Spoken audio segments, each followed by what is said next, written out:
Welcome to Building Toronto's Skyline, a podcast exploring the current state of Toronto's condominium industry from a unique construction perspective through engaging and entertaining podcast interviews with the many stakeholders in the industry. This podcast is brought to you by Fusion Corp, a construction management company. Here's the founder and CEO of Fusion Corp Developments, Inc., and author of Building Toronto's Skyline and Battle of the Skyscrapers, the host of this podcast, Nick Ainis. Well.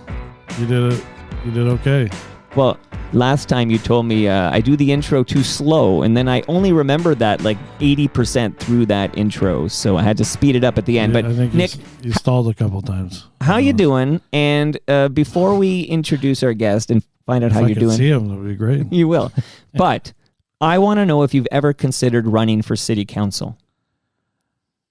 Depends on where it is. Okay, well, In what about Toronto? maybe Thunder Bay or something like that. But I don't know. I've always had a dream. Well, yes. The answer is yes. I would love to run and join Brad and fight the Liberals on council there. Brad, you mean city councilor Brad Bradford? City councilor Brad Bradford. Nice to see you, Brad. How you doing, guys? We're doing good. We're really excited about having a very serious politician on our podcast, and you're the first one, and it's very exciting, actually. I'm delighted to be here.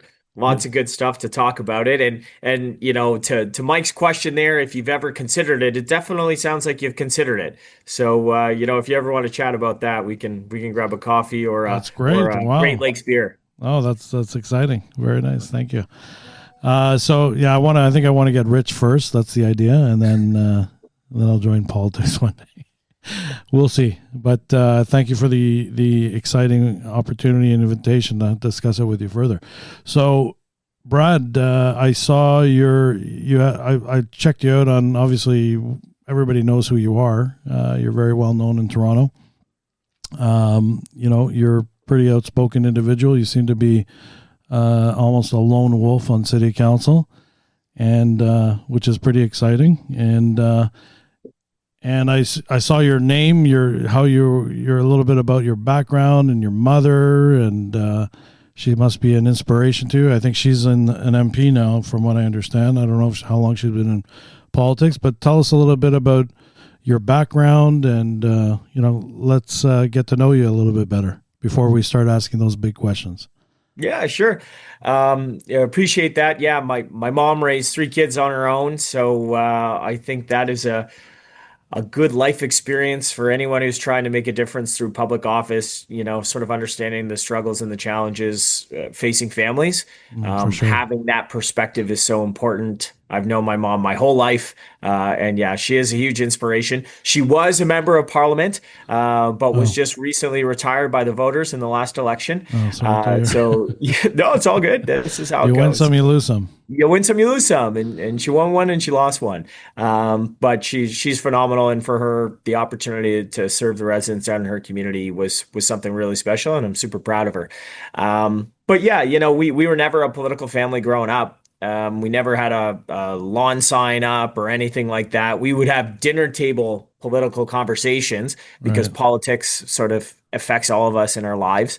But yeah, I mean, when you're raising 3 kids on your own, between getting the kids out the door for school and sports afterwards and doing your day job and cooking craft dinner, there's not a lot of time for that stuff. So anyways, it was interesting because I have a similar story where my dad was not in the picture either.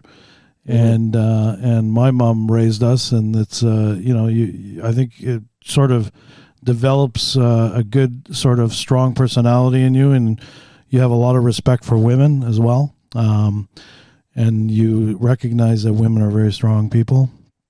Well, I'm a girl dad. I've got a 2-year-old and a 4-year-old. Right. My wife is you know, certainly the better half in every sense of the definition. But yeah, like it's really just when we talk about politics, when we talk about access to opportunity, what cities provide us, it all comes down to being able to make a go of it, finding access to new opportunities, whether you want to make an investment, you want to take a bet, good jobs, access to housing that you can afford. All of this stuff, they're local issues, but it's always about the personal. Those personal stories of people who are trying to make a go of it here in Toronto, who want to be able to get to the job site or to the office and home to their families at the end of the day. The people who want to make sure that they're living in a safe city. They want a city that they can afford. And it is really the foundation of the Canadian dream and what that means to different people, how you realize it. It manifests in our cities. And politicians need to lead with empathy and understand that it is not easy out there for a lot of people. And my mom from an early age taught me what it was like to put the work in, right? And Right. it's moments of adversity, whether that is raising three kids on your own, whether that is a job transition, whether that is a life setback. It's moments of adversity that show us who we really are. When you answer the call of the bell and you step up, that's what Torontonians have to do every day. And so when I do my work down in the council chamber, I'm thinking about those people who are working hard to get ahead and how I can remove some of the roadblocks from a local government perspective to help them get there. That's great. And it's good Yeah. to hear. And there's a lot of challenges for our city and the country right now. And Yeah, you know what? And like when we talk about local government, my background's in urban planning. I worked in consulting. I was on transit projects kind of across Canada. That was my first gig.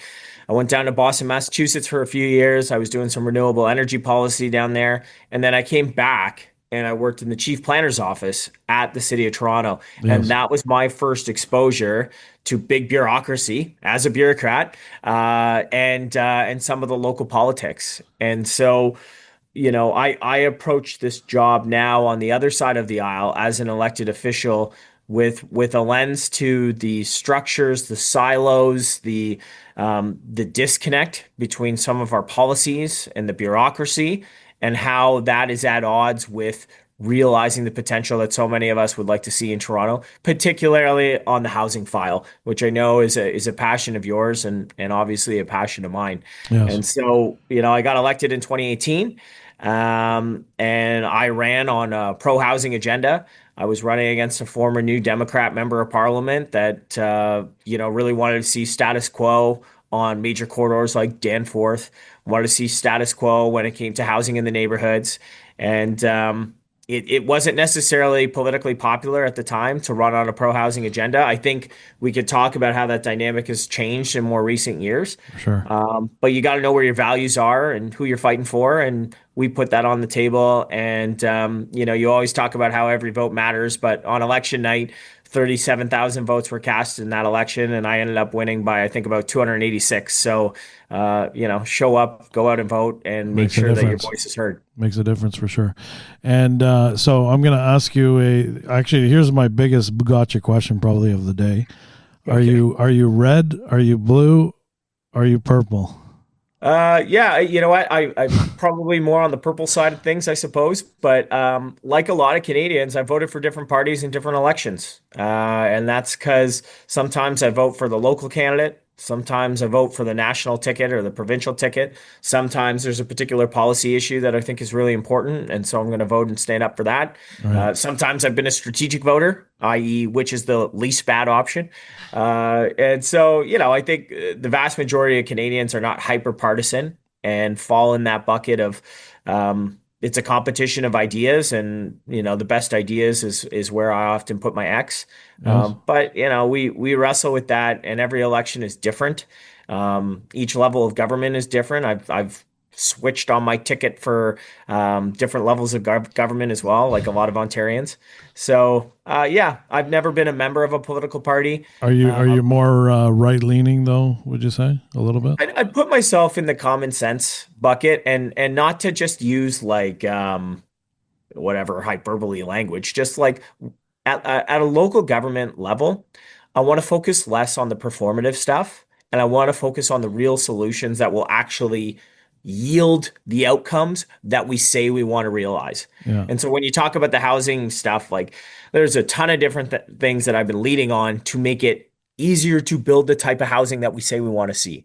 When we talk about affordability, there's a bunch of things that local government is increasing the cost, making Toronto a more expensive city, and we're not delivering value for money on that. Yeah, that's It's true. funny, like sometimes in the Toronto context, I get characterized as being really right wing, and I just say, well, like if I was out where my mom lives in Kitchener, like this is just sort of middle of the road stuff, and I think the vast majority of people want government to focus on outcomes. I think there is a fatigue with the performative sort of BS that has been characteristic of politics over the past 10 years. People are frustrated.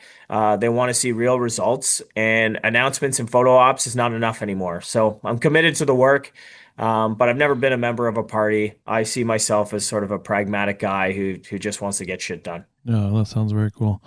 And you should have been mayor, I think. I would have. Well, a I lot of would. I people would have thought voted for differently, you. Nick, to be honest. So I that's all know. good. Well, Voters are never wrong, but there's always subsequent elections, and I'm fortunate I get to keep doing the work. A lot of those people that ran, they're gone, right? Like they're not there anymore. I got a bit of a hall pass because it was a by-election, so I'm still here, sort of doing the work at City Hall, and I'm really fortunate for that. fair enough. I'm going to vote for you the next time you run. Okay. I appreciate that. Of course. So you live the bureaucracy in the city of Toronto. Has it changed much? Yeah, you know what? Like there has been a change, and like my wife describes me as a work in progress, and I think that's probably true for local government as well. But what I will say, I was the chair of planning and housing for a period of time, and I penned the housing action plan, which was 54 recommendations, 54 directions for the bureaucracy of things that we Yeah. needed to change if we wanted to actually tackle the housing crisis, which for me is more of a supply thing than anything. We have to find ways to unleash more supply, more housing in more neighborhoods. And at that time, I think so much of this comes down to leadership. I went out to all the different city planning offices, the 5 offices across the city of Toronto, and I spent 90 minutes with the staff in each office. Chatham Hmm. House rules. You could tell me anything. We would talk about the themes, but nothing for attribution. And tell me what the barriers are and the challenges from a staff side, and I will give you my feedback on what's not working, from the political side. And what I heard was, the strongest force at City Hall is the power of status quo. What I Hmm. heard is there is a deeply embedded culture of fear. And I heard that nobody wants to make a decision because they were afraid of making a decision. You got politicians, particularly some of the ones in Midtown, that would literally campaign on taking an 18-story building and knocking it down to 12. And that was considered a victory, despite leaving Hmm. all those units of housing that would never be realized on the sidelines. And lo and behold, now we have a housing supply challenge. But for the bureaucrats and the folks that work here, that becomes a very difficult dynamic. The political pressure of people wanting status quo, of politicians who actually don't want you to make a decision. And I heard that directly from our staff. And Right. my message to them was, you guys get villainized. There are people out there that beat up on the bureaucrats, and I get that frustration. But I think we need to flip the script and see the city planners as part of the solution. But that means that they have to be contributors to addressing the housing supply challenge, not the idea of how do I say no, but how do I get to yes? Recognizing that not everything's going to fit into a perfect bylaw, not everything is going to fit into our dogmatic guidelines that we treat as rules, but how do you be hard on the problem and work towards solutions and get people to say yes? And I like to think that some of the staff, that message resonated, and we have seen a transformation of some folks that want to collaborate. And of course, you got the people that maybe have been there for a long time and actually held the pen on some of the policies that have been super problematic. So as humans, it's hard to, I think, recognize when something's not necessarily working, maybe you were the author of those problems. You got to have some humility and recognizing that we need to change. Hmm. But there is a good group of cohort in city planning right now that want to have better outcomes, that want to work together and want to be part of the solution. And I think it's giving them the permission structure and frankly the empowerment to lead, to make a decision, and to know that I'm going to have their back when they do that. That sounds very cool. And I'm glad you're going out to meeting the people directly involved in all the daily, day-to-day planning activities, because I think that makes a big difference. You have to see what's actually happening, what's not working, what's working, what's not working, and bring it back to your committee. So tell us a little bit, and I guess here's another kind of political question. So you were the chair, and then you were the vice chair, and now that didn't happen anymore. So I'm sure this is kind of water under the bridge for you, but that's a lot of political action happening there, or political strings being pulled behind the scenes. Do you have any comment about that? Yeah, I mean, like, look, we all serve at the pleasure, right, of the mayor, and the mayor fired me, and that's okay. Like, I'm pretty outspoken in my critiques, not from a position of I want to be adversarial, oppositional, but she's taking us in a direction on the housing file that is ideologically driven. This idea that the municipality is going to become the builder. If it does yield any units of affordable housing, it will be the most expensive affordable housing Right. in this country's history. And that's because common sense, most people understand that if you ask the government to do it, it's going to take 3 times as long and cost 3 times as much. So Well, what we have a vibrant private sector who does this every day. Why don't we just give them we the have ability to some do of the that? best builders on the continent. And I Yeah. don't think the problem right now is that we have a shortage of qualified builders. So the idea of, sort of taking that work in-house where we don't have any of the expertise, where we don't have any of the experience, and frankly, putting all of that risk on the line for taxpayers, where folks are going to learn on the job at the expense of public tax dollars, is a ludicrous idea. And while it might poll well for Mayor Chow, and while it might be politically popular to talk about being a public builder, when you start to get down into the details, the facts, understand what that looks like, it will translate into massive delays, cost overruns, and very little housing, if any, being effectively delivered. So the pathway forward is through partnership. The pathway forward is removing the barriers that exist that have held housing back, understanding the dynamics that have changed in the market, and making sure that every policy or regulation or bylaw that we put in place has a lens towards financial viability and what that does to impact a project performa, what that does to impact the cost of a unit of housing, which ultimately gets passed on to the consumer, and what that does for project financing. Because if the math doesn't pencil on these projects, you can't get the financing. It means the shovels don't hit the ground. It means the housing doesn't get built. So Right. yeah, I mean, when she removed me as chair, of course I get that. She's going to put her people in place, and again, we all serve at the mayor's pleasure. When she fired me from being vice chair, like I get that too. I'm not necessarily heaping praise on the mayor all the time. I don't take it personally, but now in the role that I occupy, which is providing alternative vision and for the city of Toronto, how we do things, I'm still able to move the needle by speaking up, by speaking out, and That sounds providing great. alternatives for people to consider. And I think that's why your voice matters in this arena. And I think your voice matters in shaping Toronto Skyline, which is really incredible. And it's an honor to talk to you about these issues today. And if I was mayor, you would be the chair. There's no question about it. Okay. Happy to work together, right? But I'm not gonna. No, Right like, now, actually, I want you to be the mayor. So it doesn't.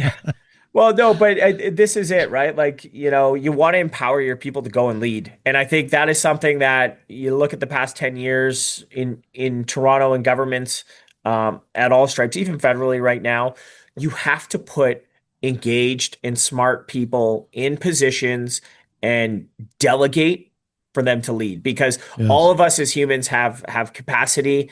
We have a certain amount of bandwidth, and you could be, the smartest guy in the room, and that's certainly not me, but someone with all the experience and the talent. but there is still a finite amount of capacity and bandwidth. So we are limited by our capacity. And if you want to get more done, delegate and put smart people in position with a mandate to lead on both the political and the bureaucratic side. Task them to do the things and go out there and let them lead and hold them accountable to deliver. Yeah, and I think that we have to recognize that people who are passionate about a particular subject or they're really good at something, those are the people that you have to give the job to, and let them do their job. Yeah, and let them thrive and succeed. There are things that I'm able to support the mayor on because, like, when I agree with her, I support it and I agree. And I was holding different roundtables with, some folks from the not-for-profit sector, some folks on the market side, industry builders, taking that feedback, working with staff, putting it into some of our plans and our processes, and doing that because that's the right thing to do for the city. And I'm here to work and get things done for Torontonians. So there have been opportunities where I've been able to collaborate with the mayor, and I'll continue to do that. Yeah, but I'm not going to sit on my hands and stay silent when I think she's taken us in the wrong direction. I also think that I'm obligated to stand up and speak up for what I think is right. Good. And that's the beauty of democracy. Different views, different strokes for different folks. You got it. So let's get it right into the crux of the matter, because we're here to talk about housing particularly. And if you read, you're on LinkedIn, everybody's on LinkedIn, everybody's talking about development charges as being a major tax on housing. So let's kind of do a deep dive on that. Obviously, development charges in the early 2000s was one cost. Now they're significantly higher. Obviously, it impacts I think about 30 or so odd % in terms of the total cost for housing is development charges these days. Where's that money? What is that money being used for? Is it a major revenue base for the city of Toronto? How do we lower that? Can it be lowered in the city of Toronto with the budget issues that they have over there? Is there a replacement for development charges? Is there other streams of revenue? Is there another outside of the box solution for that problem? Because I think, number one, interest rates are high. The condo market's dead. Prices are down. Nobody's buying condos in the marketplace anymore. I'm experiencing that as a construction manager where I have a project that can't sell right now. That was a project that I was supposed to build on. Lots of people, lots of jobs on the line for people. Companies are feeling very strained out there in the construction industry, in the housing market. It's affecting everybody all over the place. And there's people that can't buy housing anymore and it's not affordable. So I guess that's the first question. Can you talk to us about development charges and your opinion on that matter? And let's kind of explore that and see what we come up with. Well, I think you hit the nail on the head there, Nick. People beat up on developers all the time. There is this stigmatization of the folks who actually put shovels in the ground and deliver one of the most important commodities that we have in this country, which is housing. That is the wrong mentality. That is the wrong approach. And if we're going to be honest, the biggest benefactors of development in this country are governments, right? Taxes account for, as you said, 29-30% of the cost to deliver a unit of housing, in the city of Toronto is taxes and fees. That's all to government. In the last 15 years here in the city, the cost of tax per home has increased nearly 600%. Wow. Development charges over the same time period have increased by 1,200%. Wow. 42% over the past 2 years.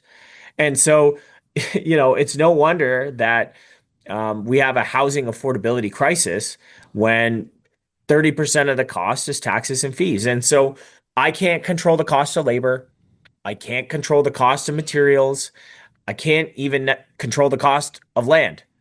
But what governments do control are the taxes and fees. And that is such a significant portion of the end cost to a potential homeowner, to somebody who's looking to rent.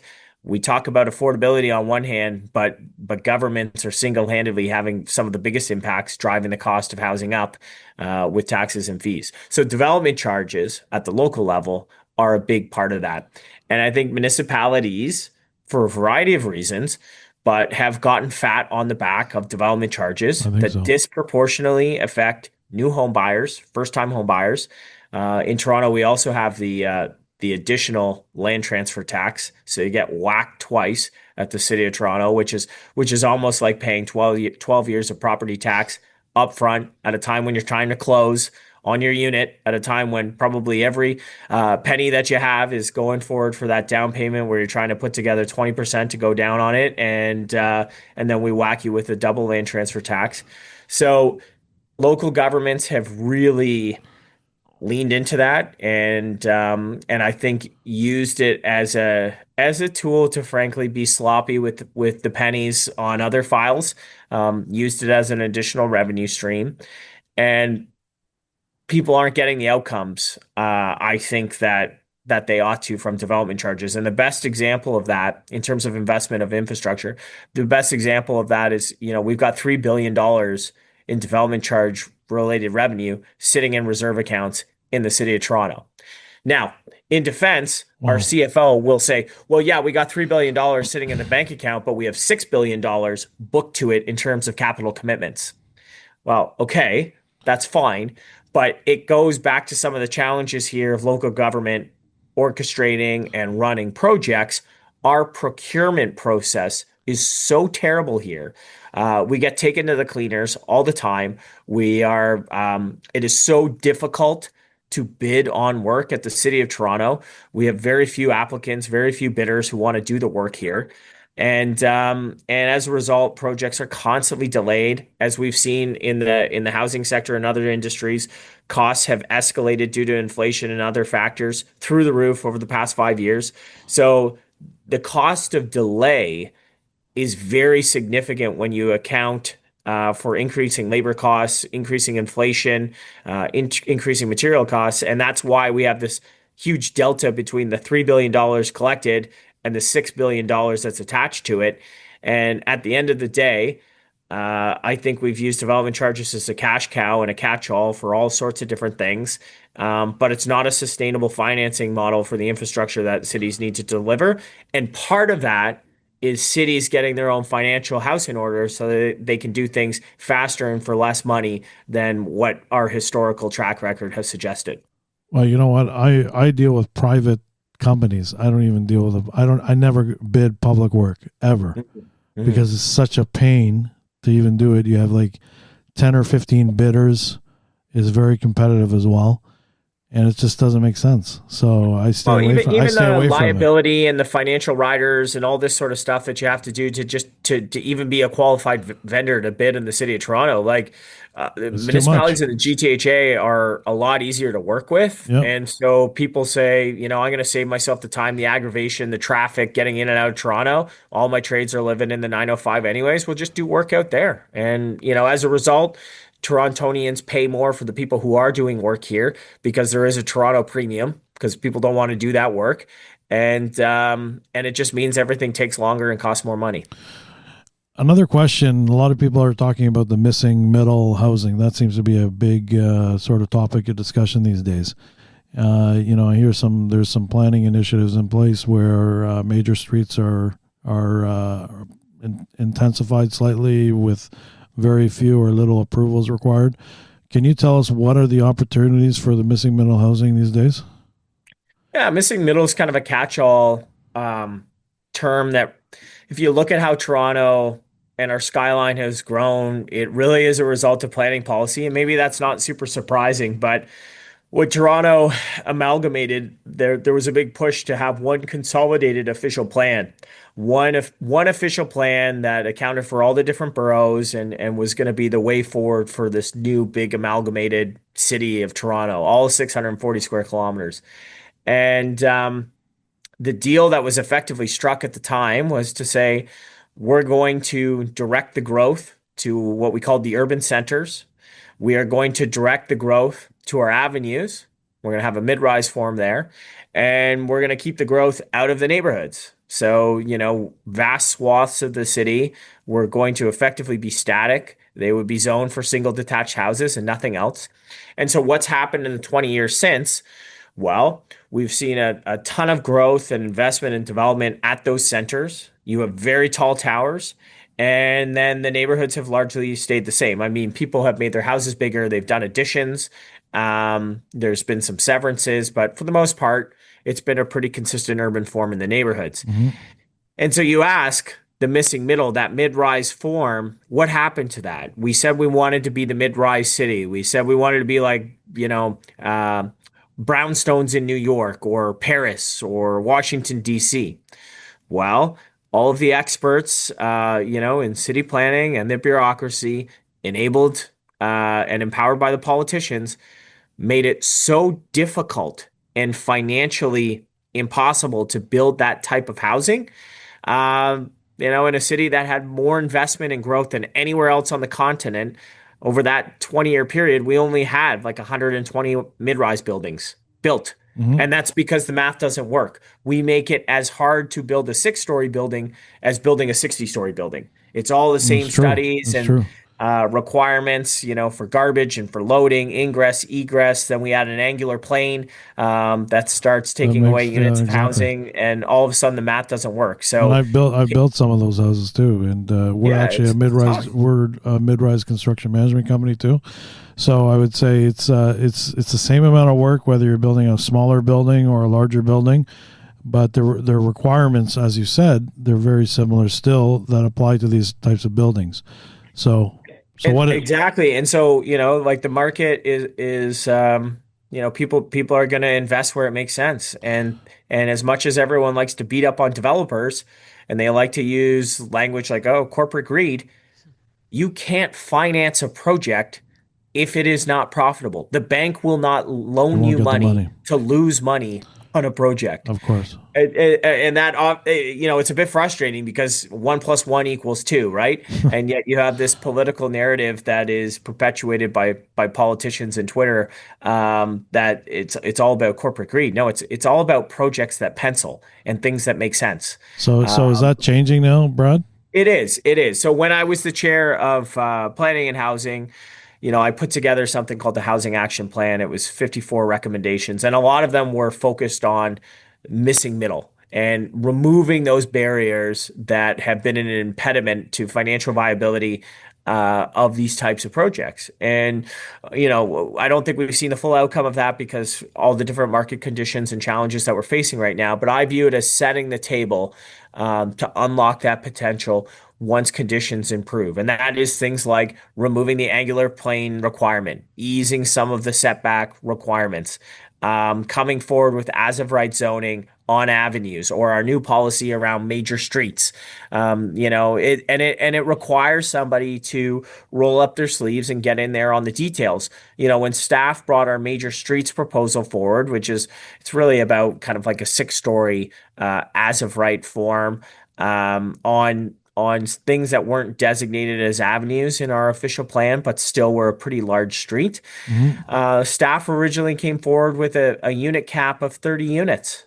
And our own financial analysis that accompanied the staff report said this wasn't going to be possible with 30 units.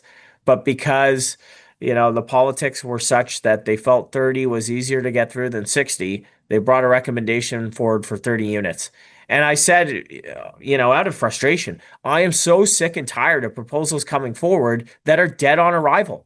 Stop bringing us shit that doesn't work. Hmm. I had to work with our planning chair and the mayor at the time, and it was, they kind of fought me every step of the way, but eventually I was able to get that bumped up to 60 units because at 60 units, Awesome. these things can work. 60 units also triggers a type G loading requirement, which is a little bit different for waste. So it's a natural place to go to 60 before you have to start getting into variances and stuff. And So so that worked. this And is going to be as of right. Is it policy yeah, in it right now? yep. It's out there right now. And So I I can think go to, if I am on a major street, I can go as of right and build 60 units on any major street. yeah, on streets that are designated as major, that's available to you now. Oh wow. I'm sure you'll probably still need some variances, but it's not rezonings and it's not It's not significant variances that hopefully are going to take a lot of time and Do you have money. to do an SBA approval and all that stuff? I'm sure you do. Yeah, yeah. Still, you Is- still do site plan, but it's kind of going through this stuff and looking at, all right, what are we hearing from people who are actually on the front lines building? What are the challenges or the impediments to doing it faster, more efficiently, and for less money? And is there a role for the city where we agree on what the outcomes are that we want to see? Is there a role for us to make that easier and to put policy in place that actually enables the things that we say we want to see? And mid-rise is a great example because, again, we trumpeted the virtue of being a mid-rise city for 2 decades. And yet nobody was asking the question, why aren't we really seeing that form? Yeah, And this is yeah, where, as a bureaucrat, I got frustrated. The disconnect between the policies that we espoused and the things that we said that we wanted to see versus the reality of those things not happening. And no one was asking the questions. All right, if we want to get from A to B, what roadblocks do we have to remove to make that happen? And that's the sort of stuff that I've been engaged with, when I was the chair of planning and housing, and I continue to do it now from my seat in a little bit of a different role, but really just focused on outcomes, really focused on practical solutions, and working with the people who actually know how to build housing, who have yeah. actually done it before, rather than trying to enshrine it in a new bureaucratic division at the City of Toronto where we try and put on the construction hat and become the builder. Yeah, that's not a good idea because we did a 32 unit building on Kingston Road, 7 stories, and it was a lot of setbacks as you indicated, and one of the it's a very tight pro forma, and COVID had hit at that time, and it was a huge problem for the developer, escalations, and then delays, and then there's not much profit at the end of the day. So they're very risky projects. The bigger projects are a little bit more, you have a little bit more movement in the budget when you're doing maybe 150 units or more. And that's kind of what we say is more of a sweet spot for development. But 60 units, I think, works.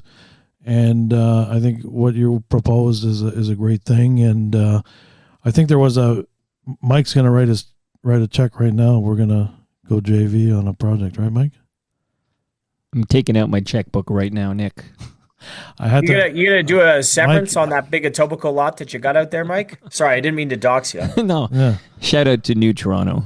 Yeah. Hey. Actually, I was born. My family is from New Toronto, actually. So long time ago in the early 1900s, my grandfather came from Macedonia, and he built a couple of buildings on Lakeshore Boulevard West. There you go. And the rest is history. Brad's a hell of a cyclist. You know this, right? Well, of course he is, because he talks to you. I'm sure.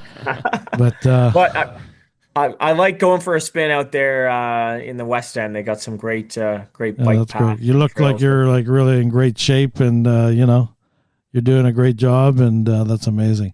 So there was a missing middle housing summit. I think it was on Wednesday, and you opened up for them, right? Yeah. Shout out to Brothers Spoke. Spoke Brothers have been putting together these missing middle summits. It's the third one. I think the story there was they started at Gladstone Hotel 3 years ago, and it was just a handful of people. And now 3 years on, it's at the Toronto Reference Library. They've got like 300 people, and it's a room full of people who are tip of the spear on this stuff. They're excited, they're engaged, they're keen, they want to go out and build multiplexes, they want to do garden suites, they want to get some action on some of these major street projects. And I think what's cool about multiplex, I brought forward that so that multiplex could be as of right across the city, garden suites as of right across the city, the ability to effectively do 4 units in a multiplex and then an ADU, garden suite on the back. It opens up housing to a new type of builder. This is not the Daniels, this is not the Tridells, it's not the big guys. It could be somebody like Mike out there in Etobicoke, maybe has a little bit of property, might be interested in creating more housing units in a beautiful Etobicoke neighborhood so that more people who need housing can live there. Right. And then, Mike gets the benefit of some passive income while creating more housing supply in a new neighborhood. That's the whole premise of it. Yes. and it's more accessible. But I think the fact that you see these missing middle summits, and there's another one, middle school, and different stuff going on that's kind of teaching people what the roadmap looks like, what the process is, and also pushing back on some of the policy assumptions that aren't working. I think that is generally a good thing for the industry and shows us that there, despite all of the hurdles and challenges right now, there is a new class of builder and investor and people who are bullish on Toronto that want to build here, and I think that's a positive. Yes, I think so. And what was the company that you said, Bespoke? What are they called? I said brother spoke, Oh, but it's Chris spoke.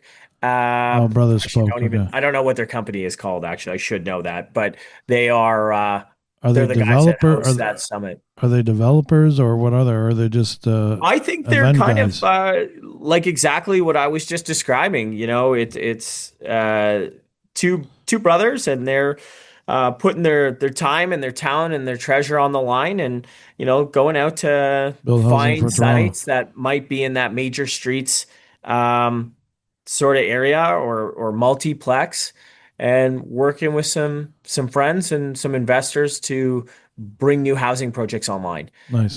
So again, it's not like they necessarily come from a building background or they've been working for one of the bigs for decades. It's younger guys that want to take a risk, have an entrepreneurial bet, and want to build housing. And frankly, I think that's what we need more of in Toronto. With everything that's going on south of the border and around the world, we need to recognize that Toronto has to compete. And the way we compete is by being a city where you can bring your time, your talent, your treasure. You can make an investment, you can take a risk, you can make a bet, and you can build something. That's great. And that's what we have to be about. And You're you inspiring. know, You're inspiring me and many others, I'm sure, who will listen to this podcast. Well, And it's that's what it's about, right? Like yeah, go that's build great. something. Take that bet, and government needs to get out of the way so that we're not an impediment. And in fact, we actually need to become a magnet for investment and for talent from around the world. And one of the best ways local government can do that is by reducing taxes, reducing the red tape, reducing the regulation, and making it easier for you to take that risk, for you to take that bet. That We're sounds not the great. level of government that can cut checks for EV battery plants. We're not the level of government that can do huge subsidization for a workforce, but we can make it more competitive and more and easier for you to be successful. And that's what local government has to focus on. So that's going to lead on to my next question. So how is the province and the federal government helping Toronto with this issue, with these issues? Are you Well, working well? Let's start with the province. Is the province are they helping, hurting? How are they helping support it building probably depends who Toronto? you ask. But from my perspective, the government has been very good at identifying the problem when it comes to housing. And let's just be honest, municipalities for the past 20 years, governments of different political stripes, they have been a big part of the problem. It has been a culture of no. It has been an aversion to change. It has been status quo, and I think that the current provincial government has identified that municipalities have, um, you know, caused a lot of delay and increased costs significantly, and they're saying you're not going to do that anymore. They are coming in and reigning supreme, blowing up some of our zoning bylaws, our planning frameworks, all that stuff. But the reality is, like, Toronto wasn't even updating its zoning bylaw because we lived in a Section 37 regime. So Mm. for councillors of the day, it was always basically extortion of developers to get more and more money out of them in terms of Section 37 benefits, which was great, except that cost gets directly passed through to consumers and makes Mhm. housing more expensive. So it's a balance and it's a trade. When they come forward with the CBC, which is the community benefit charge, which is 4% of land value when you pull permits, as an alternative to Section 37, I think that presents challenges for municipalities that are often cash strapped. Now, we can talk about why we're cash strapped because we do things inefficiently, and I go back to procurement and we need to do things better. But you still are at this impasse of there are shortages and we need to get our processes tuned up so that we can do more with less. And it is important to not always put that burden on new home buyers and driving up the cost of housing. So the province has done some things. I think they've been very good at identifying the problem. But I think there's more work for them to do. And whether it's the provincial government or the federal government, rather than just writing blank checks to municipalities to maybe waste the money. And I would say like the federal government has doled out nearly $500 million of funding towards the city of Toronto for the Housing Accelerator Fund. My proposal, following, the leadership that we've seen in Vaughan and Mississauga, was about reducing the taxes and the fees and the cost of housing so that we can unleash tens of thousands of units of supply. That's where I think those dollars should have gone. So I had a proposal to reduce development charges by 25% here in the city of Toronto using housing accelerator funds, which you can do, which is what Mississauga and Vaughan did. The mayor, of course, voted that down because she wants to use $500 million to go out and be the builder. And so when the federal government just writes us sort of checks and says, hey, here's $500 million, go fill your boots. Big mistake. We don't necessarily get the best outcome for all that money. You've got to make it, create an environment so that you have all these smaller builders on the missing middle, the larger developers doing their thing. You've got to make it, create an environment where they're going to succeed, be a catalyst for development in the city of Toronto. That's exactly right. What it should be used for. Set the table, create those spaces for opportunity and unleash that time and that talent and that capital and have those people go to work. I think the other role for government is really, when we talk about development charges, having the province and the federal government step up in a bigger capacity on what I call housing enabling infrastructure. So, you can't connect a condo, to sewer if there's no sewer capacity.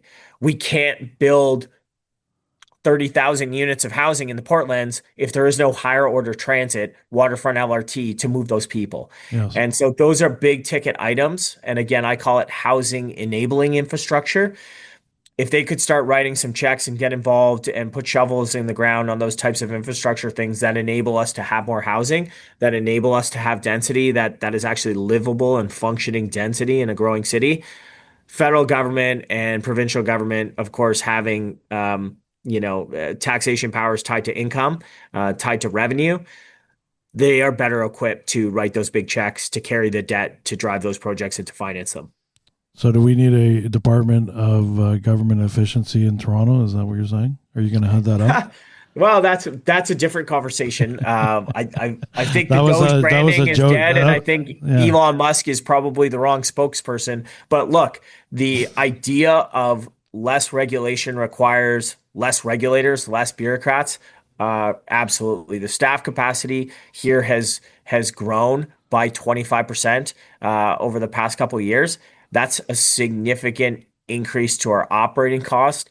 And I just think at a time when, Mayor Chow has increased taxes by nearly 25% over the past 3 years, people don't feel like they're getting 25% better service. They don't feel like, the streets are safer, that there's less congestion, that housing's more affordable. All the things that were promised, those are not being delivered. And so the answer to every problem at a local government level is not more taxes, more revenue, more staff. It has to be focused on better outcomes, staying in our lane, understanding what the role of local government is, and being honest with people that we can't be all things to all people, because there's an opportunity cost when you spread yourself too thin. And I think a lot of this stuff in Toronto right now is, a C minus, D plus level. And we actually need to be focused on core services and delivering that at an A plus. Yes. And that's a lack of focus, clarity, and prioritization. And so it's not about getting rid of people, but it's putting them to use and to work on the things that matter most and doing it at a higher level. That's what we got to reach for. Last question. So where do you see the future of Toronto? Are you optimistic? Do you see the challenges and some of the problems that we have here? What's your outlook? I mean, you look like a very optimistic person at the end of the day. And so I'm probably going to hear something like a very positive vision, but let's hear it. Well, look, I'm bullish as hell on Toronto. I'm raising my family here. I'm doing my career. I'm here to serve the people in the capacity while I have the extent and the honor of that pleasure. But we're not without challenges. As I just said, like the city increasingly feels less safe, more hostile. Housing has never been more out of reach and more expensive. It's never been harder to get around. Transit is not reliable the way it ought to be. Congestion is through the roof. We're an international laughingstock because of our gridlock. Like these are challenges that ultimately compromise quality of life in a city like Toronto. And you see us dropping down the rankings for whatever those are worth. Toronto is less and less a desirable city to live. However, the fundamentals are sound. The opportunity is big. And I think this is a city that's worth fighting for. Right. And we can have a better city with better leadership, with more focus, with more prioritization. And the best thing about Toronto is the people.